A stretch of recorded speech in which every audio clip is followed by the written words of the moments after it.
یہ کہتے ہیں کہ سنا ہے کہ 15 شعبان کو بیری کے پتوں سے نہانا چاہیے تو بیماری وغیرہ نہیں ہوتی، یہ معروف ہے، تو یہ اکابرین کے معمولات میں آیا ہے، اگر کوئی کرنا چاہے ٹھیک، نہیں کرنا چاہے تو کوئی مسئلہ نہیں ہے۔ ہمارا ایک بہت بڑا المیہ یہ ہے کہ آپ قرآن کی واضح آیات سنائیں جس میں اللہ تعالیٰ کا فرمان ہے، حدیث سنائیں جس میں نبی کریم صلی اللہ علیہ وسلم نے واضح چیزیں بیان فرمائیں۔ ہمارے قلوب پر ایسی چیزیں اکثر اثر انداز نہیں ہوتی، خاص طور پہ جس میں کسی کام سے منع کیا گیا ہو، جھوٹ سے، غیبت سے، حرام کمانے سے، مختلف قسم کی زینت، ناجائز زینت اختیار کرنے سے۔ ہم ایک کان سے سنتے دوسرے کان سے نکالتے ہیں،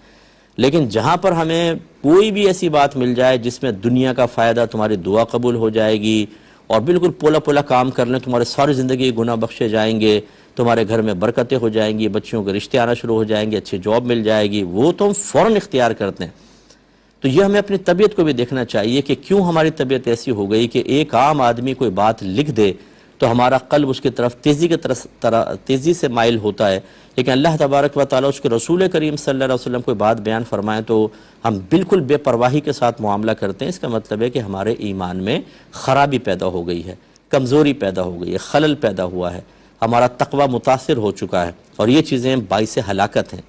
تو یہ میں نہیں کہہ رہا ہوں کہ آپ 15 شعبان کو اگر بیری کے پتوں سے نہائیں گے تو باعث ہلاکت ہے، وہ ایک سوچ اور فکر کی بات کر رہا ہوں، تو اس لیے اس کو اختیار کرنا چاہیں ٹھیک۔ میں آج تک کبھی نہیں نہایا، میں نے 1000 دفعہ باتیں سنی ہوئی ہیں، میں قرآن و حدیث کی جو بالکل واضح آیات اور چیزیں ان پر عمل کرنے کی کوشش کرتا ہوں۔ تو آپ بہرحال